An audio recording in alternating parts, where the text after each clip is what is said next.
반갑습니다. 아산정책연구원의 신범철입니다. 조동준 교수님께서 앞에서 발표해 주셨는데 너무 재밌게 해주셔가지고 제가 나오는 타이밍을 약간 늦었습니다. 먼저 이렇게 좋은 회의를 만들어 주신 한반도 평화연구원 윤동영 원장님 감사드리고요. 이사장님 감사드립니다. 제 주제는 지금 남북 북미 정상회담과 남북한 평화협정, 그래서 이것이 앞으로 어떻게 가고 어떠한 시사점을 갖고 있느냐, 그 부분입니다. 제가 이 자리에 와서 아까 우리 방 총장님 말씀을 듣고 이렇게 했는데 중요한 건 그거 같습니다. 과연 북한이 비핵화를 하고 경제 개발 쪽으로 나간다는 전략적 결단을 했는가? 했다면 참 좋은 것 같습니다. 했다면은 지금 어떻게 보면 앞으로 있을 협상의 속도도 빠를 것이고, 그 과정에서 우리가 원하는 비핵화도 얻어낼 수 있고, 북한은 경제 개방 쪽으로 나가면서 체제 전환을 하고 나름대로 중국 모델을 지향할 것 같은데, 어떻게 보면 1인이죠. 일당 대신에 1인 지배 체제로 가면서 경제는 개방을 하고, 그러면서 사회도 어느 정도 발전을 하고 외국과의 관계는 다 열어놓는, 어떻게 보면 뭐 지금 상황, 대치되어 있는 상황보다 훨씬 더 의미 있는 상황이 만들어지는 과정이라고 생각합니다. 그런데 아직도 그렇게 결단을 했는지 저는 의심을 좀 합니다. 사실 좀 요즘에 이런 이야기를 하기가 조금 저어된다고 할까요? 왜냐하면은 지금 평화 논의가 계속 되고 있는데, 저는 안보를 했기 때문에 국방연구원에서 95년부터 이것을 업으로 해서 그런지 항상 무슨 일이 있으면 북한의 의도가 무엇인지를 분석해오는 일을 해와서 의심을 하면서 바라보는 시각을 견지하고 있습니다. 그래서 오늘도 이 좋은 자리에 어떻게 보면은 평화협정에서 평화에 관한 이야기를 많이 해야 되는데 의심에 관한 이야기를 하는 것이 조금 죄송스럽긴 하지만 그게 또 저의 일이고, 우리가 이러한 합리적 의심을 통해서 혹시 발생할지도 모르는 우리에게 있어서의 안보 이익의 손실을 막아야 한다는 취지에서 이런 부분을 다가 말씀드린다는 점을 먼저 말씀드리고 진행을 하도록 하겠습니다. 남북 정상회담 의미 있다고 생각합니다. 그렇지만 제가 보는 각도에서는 뭐냐면은 결국 김정은 위원장의 외교적 고립과 경제적 고립이 대화를 낳았고 선택을 한 것이다. 그리고 그 과정에서 북한은 두 가지 가능성을 같이 갖고 간다, 그렇게 생각을 하는데, 하나는 뭐냐면은 이 협상이 북한 의도대로 잘 되지 않을 경우에는 제한적 비핵화를 하고 어떻게 보면은 경제 쪽을 발전시키는 부분을 하는 거죠. 그런데 이 협상이 북한이 원하는 방향으로 진행이 된다면 핵 분야에서 완전한 비핵화보다는 어느 정도 일부 핵 능력을 보유한 채 대외 관계를 개선해 놓는 거죠. 그러면은 북한의 입장에서는 앞서 조동준 교수님께서 말씀하신 것처럼 최상의 상황이 되는 겁니다. 북한은 도발하지 않을 겁니다. 다만 자신들이 가지고 있는 핵 능력을 최소한 모호하게라도 가지고 있음으로 인해서 핵보유국지를 묵시적으로 인정받고 대외 관계를 개선한다는 것이 현재 협상에 임하는 북한의 최대 이익이다. 그것을 막아야지 우리가 핵 없는 평화를 만들 수 있다, 그런 접근인데요. 이 내용을 보면은 이제 평화체제 관련 내용인데, 전반적인 내용을 보면 평화체제 3항에 3조의 4항이 비핵화인데, 비핵화 부분은 뭐 사실은 제가 맡은 영역이 아니라 내용에는 포함시키지 않았지만 조동준 교수님이 하신 그 내용의 일부인데, 뭐라고 되어 있냐면은 남과북은 완전한 비핵화를 통한 핵없는 한반도 실현이라는 공동의 목표라고 이야기했습니다. 어떻게 보면은 완전한 비핵화라는 것이 의미 있는 표현이긴 하지만, 그렇지만 우리가 그간 원해왔던 그 정도의 표현은 아닌 것 같아요. 왜냐, 2005년에 9.19 공동성명을 보면은 검증 가능한 비핵화라고 이야기를 했고, 북한은 핵무기와 핵 프로그램을 포기한다고 명시적으로 밝혔습니다.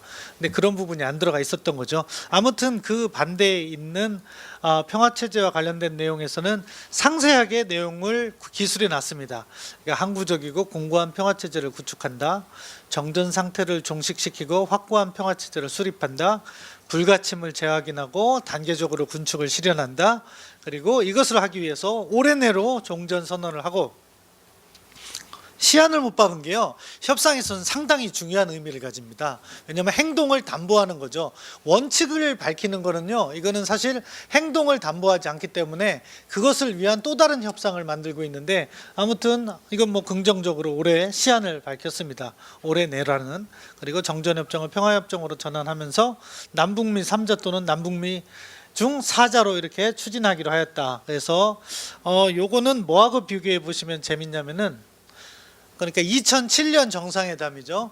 그거에 비하면은 상당히 디테일 부분에서 많은 발전을 이루었다는 점을 알 수가 있습니다. 그때는 정전 체제를 종식시키고 항구적인 평화 체제를 구축해 나가는 데서 인식을 같이 하고, 주체도 이야기를 하지 않았습니다. 3자 또는 4자라고 해서 중국은 희망을 가졌어요. 어떻게? 북한과 미국과 중국이라는 3자라는 이야기를 하더라고요, 예전에. 근데 그런 건 아니었는데, 아무튼 3자 또는 4자에서 특이한 게, 여기에서는 한반도에서 만나보자고 했어요. 이번에는 그게 빠져있죠. 여기에는 어디서 만나자는 얘기는 없이 남북미라고 얘기했는데, 여기에는 어디서 주체는 이야기하지 않았는데 한반도 지역에서 만나자고 했고, 또 종전선언을 상징하긴 했지만 기한은 설정하지 않았습니다. 그런 차이를 보였습니다. 아무튼 이번에 만든 그 평화체제 관련 내용이 훨씬 더 구체적이고 시한까지 못 박는 점에서 진일보된 표현이라고 평가할 수 있습니다. 그리고 이제 지난주에 미국 정상회담을 했죠. 그래서 미국과 북한이 만났어요. 재밌더라고요. 이 전체적인 화면을 보는데 뭐 상당히 긍정적인 측면 저도 많다는 걸 인식을 했는데, 일부 보도가 되었나 모르겠지만 그 동영상으로 아마 유튜브엔 있을 거라고 생각하는데, 조선중앙TV가 이 김정은 위원장이 평양을 출발해서부터 싱가포르 일정을 다 보내고 귀국하는 42분짜리 그 어떻게 보면 무슨 기록 영화처럼 이렇게 만든 방송이 있어요. 그래서 북한 주민들한테 보여주고 그랬는데, 그 내용을 딱 보니까 그걸 보고 많은 분들이 북한이 변화했다는 걸 많이 인식하시는 것 같더라고요.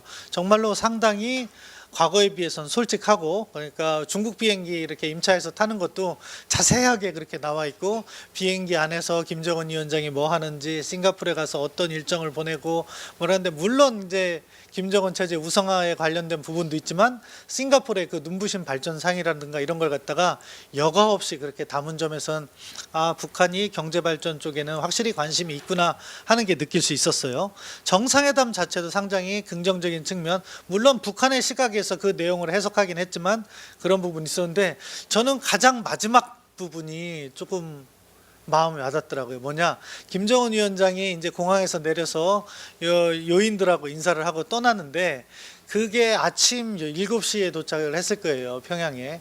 그걸 준비한 인력이 한 500명에서 한 1000명 사이 그 정도 인파가 공항에 나와 있더라고요. 그런데 이렇게 가짜 꽃 있잖아요. 우리 뭐 치어리더들 옛날에 하는 걸. 그러면서 열렬하게 막 눈물을 흘리면서 이렇게 환호하는 모습을 인위적으로 이렇게 보여주고, 마치 그것이 당연하다듯이 이렇게 보는 그 모습에서 이거 쉽지 않을 가능성이 아직도 높다 하는 그런 부분을 느꼈는데, 아무튼 내용 자체가요, 조금 뭐 안고 빠진 찐빵이다 그런 얘기 많이 듣는데, 이렇게 합의를 했어요. 포괄적인 합의고, 물론 모든 합의는 좋은 거고 다음 단계로 진전하는 과정이라는 것이 포함되어 있기 때문에 의미가 있다고 평가를 할 수 있는데, 우리가 간과하고 있는 게 뭐냐면요, 북한의 핵 능력은 계속해서 고도화되고 있다는 거죠. 그래서 우리가 어렵게 육자회담이라는 걸 2003년에 만들어서 수많은 협의를 통해서 2005년에 만든 육자회담 9.19 공동성명의 내용을 볼 때는 그거에 비해서는 너무나도 뒤처진 합의를 한 거예요. 왜 이렇게 됐을까 아직 모르는데, 역사책에 나중에 기술되겠죠. 미국의 비밀 해제 기간 20년이니까 20년 후에는 누가 그걸로 논문을 쓸 거라고 생각합니다. 근데 이 내용을 한번 보세요. 첫 번째는 관계 개선, 두 번째는 평화체제 구축, 세 번째는 비핵화, 네 번째는 유해 송환이잖아요.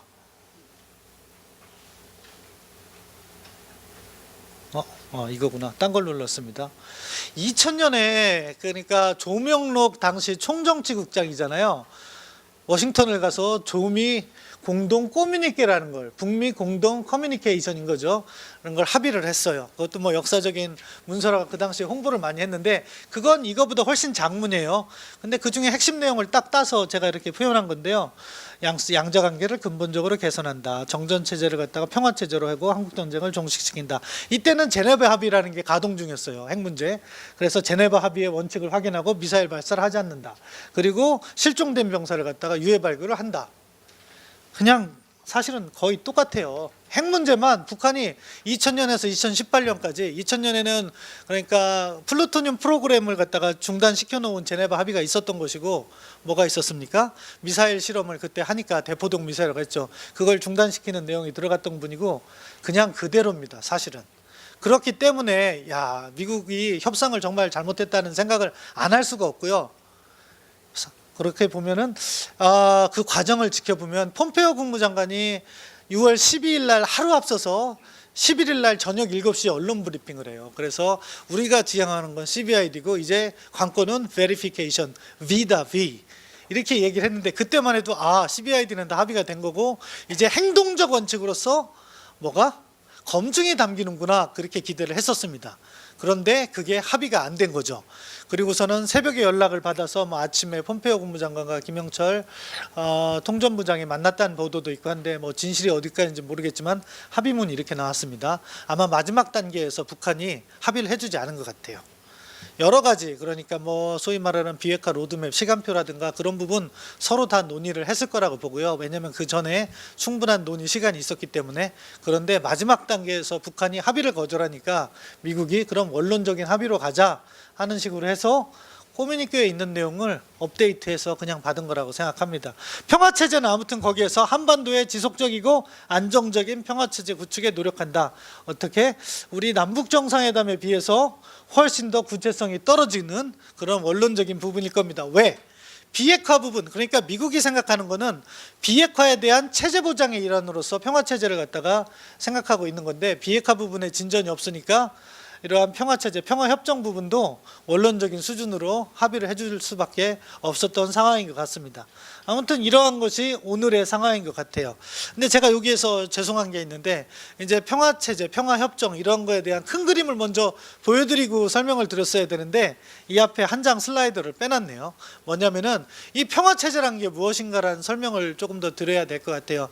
평화체제라는 것은 어떻게 보면 분쟁 당사국이나 당사자들 간에 실질적인 평화가 정착된 상태, 그것을 제도적으로 보장하는 것까지 의미를 합니다. 그러니까 평화체제란 것을 집으로 생각하시면 그 평화체제 안에는 방이 여러 개가 있는데 그 중에 방 하나는 종전선언이라는 방이 있는 것이고 그 중에 어떤 방은 평화협정이라는 방이 있는 거고 그 중에 거실, 부엌은 실질적 평화조장 장치로서 군비통제라든가 군사적 신뢰구축 이러한 것들이 각각 다 있는 그러한 큰 집이 평화체제다 이렇게 생각하시면 될 겁니다. 그 중에 이제 요즘에 핫 이슈가 되고 있는 종전선언과 평화협정만 제가 말씀을 드리고 시간 관계상 발표는 마치고 그 다음에 질의응답 시간에 궁금하신 걸 제가 질문하도록 하겠습니다. 종전선언이라는 거는요 사실 그렇게 일반적이진 않습니다. 왜냐하면은 이것은 법적인 문제가 아니에요. 지금 한반도 상황이 뭐냐? 1950년 6월 25일 날 발발한 우리는 6.25 전쟁이라고 봤고 외국에서는 코리아노라고 해서 한국전쟁이라고 하고 있는 그 한국전쟁이 53년 7월 27일에 미국과 북한과 중국 의용군이죠. 그렇게 3자가 사인한 정전협정 아미스티스 어그리먼트에 의해서 일시적으로 중단된 상황이 벌써 65년간 지속돼 왔기 때문에 그러한 법적으로 한국전쟁을 종식시켜야 되는 그런 과제를 안고 있는 거죠. 그 과정에서 법적인 문제를 풀어가기에는 상당한 시간을 소요를 하니까 어떻게 종전선언이라는 정치적 선언을 하고 관계를 갖다가 개선한 다음에 이걸 풀어가자 하는 의미에서 종전선언이라는 게 생각돼 왔습니다. 종전선언이 한국에서 논의되기 시작된 것은 뭐 그전에도 뭐 일부 학계에서 논의가 있었지만 2006년에 한미 정상회담에서 부시 대통령이 그러니까 뭐 이렇게 한반도에 있어서 전쟁을 종식시키는 선언을 할 수 있다. 뭐 그런 이야기가 논의가 돼서 2007년에 더 심화 발전됐고 남북 정상회담에서 이야기가 됐다고 합니다. 그런데요, 종전선언은 반드시 필요한 건 아니에요. 왜냐하면 종전선언 없이도 전쟁이 끝난 게 상당히 많은 사례가 있거든요. 뭐 가장 최근에 이라크전이나 아프간전 종전 선언 없이 끝났어요. 그렇다고 그 전쟁이 아직도 지속된다고 하느냐? 아니거든요. 이건 어떻게 보면은 이 상황을 풀어가는 데 있어서 정치적 의사를 어떻게 가져갈까의 문제인데, 아무튼 저는 남북 간 합의가 됐고 그렇기 때문에 그러면은 풀어가는 것은 준수하는 것이 바람직하다. 하지만은 종전선언은 정치적 선언으로서 법적 구속력이 약하기 때문에 이를 갖다가 조금 우리가 정확하게 바라봐야 될 것이 하나. 둘째, 사실은요, 종전선언의 내용이면 뭐냐면은 한국전쟁은 끝났다. 그리고 당사자들 간의 관계를 개선해 나가자. 그게 핵심 내용이에요. 근데 지금 어떻게 남북 정상회담을 통해서 남북 관계 개선해 나가자 이야기를 했고, 미북 정상회담을 통해서 미북 관계 개선해 나가자 이야기했습니다. 종전선언 남북미가 모여서 얘기해도 전쟁은 끝났고 관계는 개선해 나가자. 그러니까 새로운 내용이 별로 없다는 문제도 우리가 인식을 해야 돼요. 근데 여기에서 하나가 있어요. 우리가 지금 남북미 종전선언만을 강조하다 보니까 무슨 일이 생겨요? 중국에서 불만이 지금 좀 대단한 것 같아요. 뭐냐고 하면 환구시보에서 6월 5일자 이때만 해도 이제 싱가포르 정상회담에서 혹시라도 종전선언이 이루어지는 것이 아닌지, 그래서 우리 문재인 대통령께서 싱가포르로 날아가시는 것이 아닌지 하는 우려가 제기됐을 때 중국 환구시보에서 나왔는데, 속된 말로 좀 삐진 거죠. 정전협정 체결국인 중국이 빠진 종전선언은 효력 없다. 한국 정부가 이런 종전선언 체결 소문에 배후가 있는 것으로 보이지며 북미가 첫 회동에서 종전선언에 서명할 것인지 어떤 것이 아직 확정되지 않았다. 왜 한국이 배후에 있다고 보는지. 그리고 정전선언 체결 당사국인 중국이 참여하는 것은 뭐 필수적이다. 이렇게 얘기를 했어요. 불만이 있는 거죠. 근데 우리가 이제 여기서 전략적 고민을 해야 되는 거죠. 종전선언의 의미가 정치적 선언이고, 그리고 그것이 사실은 두 번의 정상회담을 거쳐서 우리가 어떤 정도 그 실질적 의미도 찾았어요. 그런데 이 앞으로 북한 핵 문제를 풀어가는 데 있어서 중국의 협력을 견인해야 되는 과제가 있는데 왜 그렇게 남북미를 고집할 필요가 있는지. 그런데 북미 정상회담 끝나고 청와대 고위 관계자라고 이야기했습니다. 청와대 고위 관계자는 두 분 중에 한 분인데 이야기는 하지 않겠습니다. 혹시라도 오해가 생길까 봐. 근데 이제 또 남북미 3주 간 종전선언을 하는 방안을 검토하고 있다. 이번 싱가포르 북미 정상회담의 계기에는 준비 기간이 너무 짧았다. 이 기간에서 한미 간 남북 간 협의를 계속 진행하고 있다. 이렇게 얘기하셨어요. 사실 저는 이러한 접근이 부적절하다고 생각을 했습니다. 그래서 그런 식의 이야기도 했고 얘기했는데, 다행히 오늘 또 강경화 장관이 취임 1주년 기자회견을 하는데 종전선언의 시기나 형식을 유연하게 가져가겠다고 해서 청와대 고위 관계자 이야기하고 전혀 대치다는 얘기를 한 거예요. 이건 뭐냐면은 남북미만 한다는 것이 아니라 중국도 포함시킬 수 있고 주변 여건에 따라서 우리가 거기에 맞게 하겠다. 저는 이 어프로치가 맞다고 생각합니다. 그런데 또 청와대와 의견이 다르기 때문에 앞으로 어떻게 조율될지 모르지만 종전선언 남북 간에 합의됐기 때문에 올해 안에 하는 거 의미 있다. 하지만 종전선언이 마치 엄청난 의미를 가지는 것이라고 잘못해서 확대 해석하는 것은 바람직하지 않다. 왜? 종전선언 했는데도 북한 핵 문제 진전 없으면 그냥 똑같은 상황이거든요. 그런 부분을 우리가 알면서 이 종전선언은 뭐냐? 북한의 변화를 견인하는 방향으로 이끌어 나가는 데 있어서 체제 보장의 일환으로 우리가 제공하는 그러한 긍정적인 이렇게 메시지가 있는 것이다. 그 정도 이해하는 것이 바람직하다고 생각해요. 평화협정은 시간이 빨리 간 건 아니죠. 시간은 천천히 가는데 제가 늦게 얘기해서 너무 많은 이야기를 말씀드리다 보니까 시간이 얼마 안 남은데, 평화협정은요, 중요한 건 뭐냐? 한국전쟁의 법적 종료로서 사실 법적인 문제를 원칙적으로 따진다면 평화협정이 필요하다고 저도 생각해요. 그런데 평화협정도요, 평화협정 없이 많은 전쟁이 종료된 사실관계도 많이 있다는 점을 또 우리가 동시에 알아야 돼요. 그래서 1950년대, 60년대에 국제법 학계에서 나름 그때 잘 나간다고 하면 되고, 저명한 학자인 줄리어스 스톤인가 하는 국제법 학자는 한국에서 한국전쟁은 종료됐다. 왜냐? 정전협정이 오랜 기간 지속됐고 그 과정에서 평화가 정착됐기 때문에 굳이 평화협정 필요 없다고 한 전례가 1960년대에도 있었다. 그러니까 그때가 지금 벌써 50년이 흘렀는데 그럼에도 불구하고 당사자들이 필요해서 확인을 하려면 평화협정은 필요하다고 생각합니다. 근데 이제 중요한 건 평화협정을 어떻게 운영할 것인가인데 내용은 그렇습니다. 평화협정에 들어가는 조항들을 여러 가지 케이스로 분석해 보니까 종전, 야 전쟁이 끝났다 하는 게 있어요. 그게 첫 번째 조항으로 주로 들어갑니다. 그리고 경계를 해요. 주로 평화협정이라는 건 전쟁이고 전쟁이라는 것은 어떻게 상대 진영을 조금이라도 더 확보하기 위해서 무력 충돌을 한 것이기 때문에 경계를 어떻게 정할까가 반드시 들어갑니다. 이게 안 들어가면은요 다음에 무슨 또 다른 충돌의 여지를 남기고 있어서 들어갑니다. 그리고 법적 의무, 어느 측이 전쟁에서 승패가 갈리면은 전쟁에서 진 쪽이 돈을 내요 주로.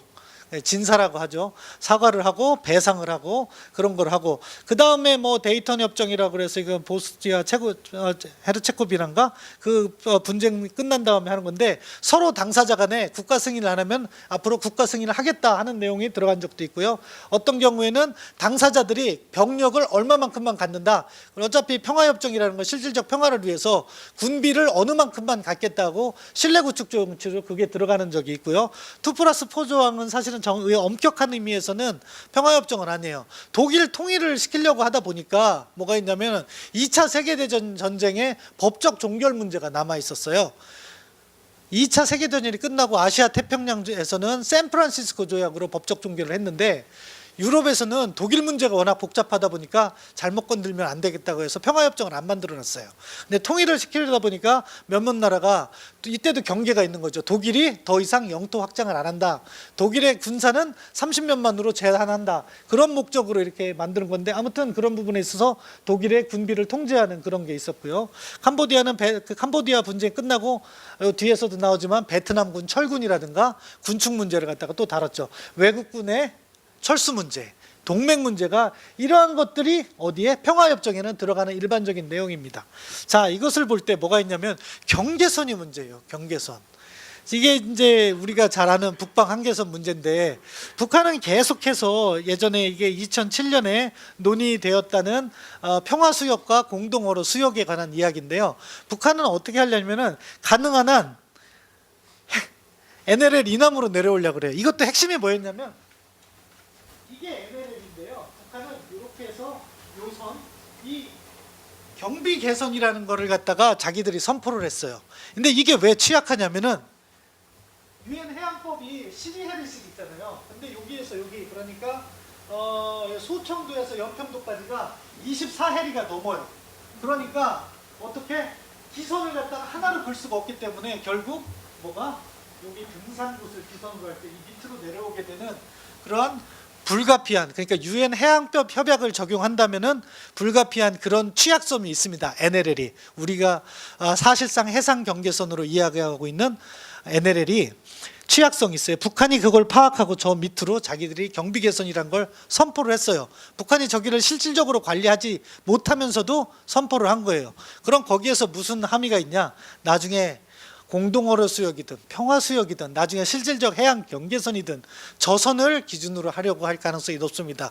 다시 말해서 NLL이 무실화되는 거죠. 이 경계선 문제를 논의하기 시작하면요 끝도 없어요. 그러니까 이게 자칫해서 아까 제가 말씀드린 것처럼 비핵화 문제와 평화협정의 문제를 갖다가 등치시켜버리면은 경계선 문제 때문에 비핵화를 갖다가 해결하지 못하는 상황도 있다. 그래서 이 순서 관계를 갖다 우리가 조심해서 접근해야 된다는 거라고 생각하고요. 그렇기 때문에 이 부분을 말씀드렸습니다. 지금 평화수역 논의한다고 하는데 군사당국제 회담에서도 이 부분은 우리가 유의를 해야 된다고 생각합니다. 뭐 결론을 말씀드리겠습니다. 시간을 너무 많이 써서 죄송하고요. 좋은 출발했다. 그렇지만 비핵화와 한반도 평화전 체제는 동전의 양면이다. 그리고 비핵화 진전과 함께 안정적인 종전선언과 평화협정을 추진하는 것이 필요하고 종전선언은 비핵화에 도움이 되는 유연한 접근이 필요하고 평화협정은 반드시 논의는 같이 시작할 수 있지만 비핵화 완성 이후 서명이 필요하다. 여러분 정전협정 협상기간이 1년 반 이상 걸렸는데요. 그중에 1년 가까이는 뭐 때문에 서해 해상경계선 때문에 지연됐어요. 그래도 합의가 안 되니까 정전협정에서는 서해 해상경계선 문제를 합의를 보지 않고 넘어갔습니다. 그 정도로 경계선 문제는 민감하다 말씀드리고요. 그리고 문서보다 실질적 평화 보장을 실현하는 것이 중요하다. 이런 접근으로 남북관계 개선과 미북관계 개선, 비핵화라는 큰 틀의 흐름은 좋지만 거기에서 우리가 우려해야 될 부분은 조심스럽게 접근하자는 게 제 평소의 생각이라 이렇게 말씀드려봤습니다. 경청해 주셔서 감사합니다.